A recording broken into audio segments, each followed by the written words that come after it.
নমস্কার বন্ধুরা, education culture YouTube চ্যানেলে তোমাদের স্বাগতম। তো তোমরা যারা ডিপ্লোমার ফার্স্ট এবং সেকেন্ড ইয়ারে অ্যাডমিশান নিতে চাইছো, তো তোমরা অনেকেই কিন্তু থার্ড ফেজ অফ কাউন্সেলিং রেজাল্টের পর দেখা গেল যে তোমরা কিন্তু ভালো কলেজ পাওনি বা তোমরা কোনো কলেজই পাওনি। সেক্ষেত্রে তোমরা কি করবে? তো তোমরা যারা থার্ড ফেজ অফ কাউন্সিলিংয়ে কোনো কলেজ পেলে না, তোমরা অলরেডি যে second phase of choice filling process ছিল, তখন তোমরা একটা চয়েস ফিল আপ করেছো। এবার সেই চয়েস ফিল আপের উপর ভিত্তি করেই তোমাদের কিন্তু থার্ড ফেজে কলেজ পাওয়া বা না পাওয়া নির্ভর করলো। একইভাবে তোমাদের থার্ড ফেজ অফ কাউন্সিলিং শেষ হয়ে যাওয়ার পর তোমাদের কিন্তু ওই চয়েসের উপরেই তোমাদের কিন্তু ফোর্থ ফেজ অফ যে কাউন্সিলিং সেটা হবে। ওকে, আশা করি তোমরা বুঝতে পারলে। তোমরা যে চয়েস ফিল আপ করেছো তার উপরেই থার্ড ফেজ কাউন্সিলিং হয়েছে, যার রেজাল্ট ডিক্লেয়ার হয়েছে। তার মধ্যে কিছু স্টুডেন্ট কলেজ পেয়েছো, কিছু স্টুডেন্ট পাওনি। একইভাবে তোমরা যে চয়েস ফিল আপ করেছিলে তার উপরেই ভিত্তি করে তোমাদের ফোর্থ ফেজের যে কাউন্সিলিং প্রসেস বা কাউন্সিলিংয়ের রেজাল্ট সেটা বেরোবে, এবং তারপর সেখানেও কিছু স্টুডেন্ট কলেজ পাবে এবং কিছু স্টুডেন্ট কলেজ পাবে না। তো এর উপর ভিত্তি করে, অর্থাৎ তোমাদের সেকেন্ড ফেজ চয়েস ফিলিং তোমরা যে করেছিলে তার উপর ভিত্তি করেই তোমাদের কিন্তু fourth phase counselling result declare হবে। অর্থাৎ fourth phase counselling result completely তোমাদের নির্ভর করছে তোমাদের প্রিভিয়াস চয়েস ফিলিং করার উপর। তাই আমি তোমাদের বারবার এটাই বলেছিলাম যে তোমরা সবথেকে বেশি জোর যেখানে দেবে সেটা হচ্ছে চয়েস ফিলিং প্রসেস। তোমাদের আমি কিন্তু লিস্টও দিয়ে দিয়েছিলাম অনেককে, যারা আমার সাথে মেলে কন্ট্যাক্ট করেছিলে, যে তাদেরকে যে কোন কলেজে কটা সিট রয়েছে, এবং তার উপর আশা করি তারা ফর্ম ফিল আপ করেছে এবং তারা আজকে সেটেল বা তারা কিন্তু অলরেডি কলেজ পেয়ে গিয়েছো।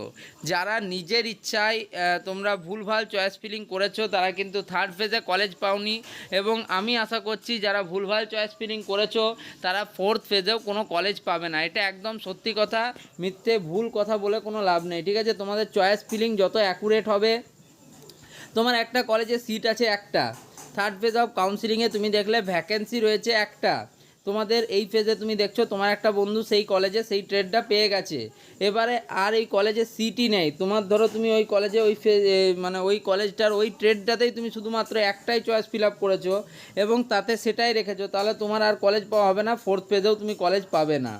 বাট তুমি যদি একটা কলেজে ধরো 12টা সিট আছে, তুমি সেইখানে চয়েস ফিল আপ করেছো, ধরো এখানে দেখা গেল যে তোমার 9টা সিট ফিল হয়েছে থার্ড ফেজ কাউন্সিলিংয়ে, আরও 3টে সিট অবশিষ্ট রয়েছে, তো সেক্ষেত্রে তোমার কাছে এখনও একটা প্রবাবিলিটি রয়েছে ফোর্থ ফেজ কাউন্সিলিংয়ে কলেজ পাওয়ার। তো তোমরা যারা ভুলগুলো করে ফেলেছো তাদের কাছে কিন্তু আর সামলানোর কোনো সুযোগ নেই। যারা অলরেডি তোমাদের ফার্স্ট ফেজ চয়েস ফিলিংয়ে ভুল করেছিলে তারা কিন্তু ফার্স্ট এবং সেকেন্ড ফেজ কাউন্সিলিংয়ে কোনো কলেজ পাওনি। একইভাবে যারা এই যে সেকেন্ড ফেজ কাউন্সিলিংয়ে ভুল করেছো চয়েস ফিলিংয়ে, তারা কিন্তু ফোর্থ ফেজেও কলেজ পাবে না। এরপর তোমাদের অর্থাৎ ফোর্থ ফেজের পর তোমাদের জন্য একটা আসবে, যেটা হচ্ছে তোমাদের টেন্টেটিভ ভ্যাকেন্সি ডিক্লারেশান, যেটা তোমাদের আসবে 23 আগস্ট, অর্থাৎ 23 আগস্ট তোমাদের একটা ভ্যাকেন্সি ডিক্লেয়ার হবে, এবং তার পরবর্তীকালে যদি দেখা যায় যে কলেজগুলিতে সিট অবশিষ্ট রয়েছে তাহলে তোমাদের কিন্তু স্পট কাউন্সিলিং প্রোগ্রাম হবে। ওকে, তো সেক্ষেত্রে তখন তোমাদের হাতে হয়তো সুযোগ থাকবে, বাট যারা চয়েস ফিল আপে আমি বারবার বলে দিচ্ছি ভুল করেছো তারা কিন্তু ফোর্থ ফেজেও কোনো কলেজ পাবে না, এটা আমি গ্যারান্টি দিচ্ছি, তুমি লিখে নাও। আর যারা ঠিকঠাকভাবে চয়েস ফিল আপ করেছো, যারা থার্ড ফেজে পাওনি তারা কিন্তু ফোর্থ ফেজে পাবে। আর তোমাদের র্যাঙ্ক দেখে তোমাদের আমি বলেছিলাম যে চয়েস ফিল আপ করবে, তোমার র্যাঙ্ক 40,000 হলে তুমি যদি ফিল আপ করলে তুমি এপিসি রয় পলিটেকনিকের computer science and technology department, সেক্ষেত্রে তুমি কলেজ পাবে না। এই কথাগুলো যদি তোমার হার্শ মনে হয় তাহলে হতে পারে, বাট সেক্ষেত্রে তোমাদের কিন্তু কলেজ পাওয়ার প্রবাবিলিটিটাই থাকবে না।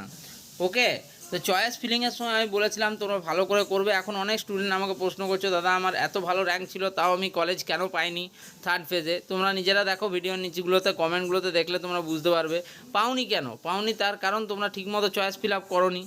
ওকে, দেখো আমি কোনো পেড সার্ভিস রান করিনি এখানে যে তোমাদেরকে সেই পেড সার্ভিসের থ্রুতে কাউন্সিলিং বা চয়েস ফিলিংয়ে হেল্প করবো। আমি একদম ডাইরেক্ট ফ্রি অফ কস্ট ইউটিউবে তোমাদের চয়েস ফিলিংয়ের জন্য বলে দিয়েছিলাম উপায়গুলো। বাকিটা তোমাদের ব্যাপার, যদি তোমরা ঠিকমতো ফর্ম ফিল আপ করেছো, চয়েস ফিলিং করেছো, তাহলে তোমরা কলেজ পাবে, ভুল করেছো কলেজ পাবে না, এটাই হার্শ রিয়েলিটি, এটাই সত্যি। যাই হোক, ভিডিওটা এখানে শেষ করছি। ভিডিওটা ভালো লাগলে ভিডিওটিকে লাইক করবে, বন্ধুদের মধ্যে শেয়ার করবে, চ্যানেলটিকে সাবস্ক্রাইব করবে। ধন্যবাদ।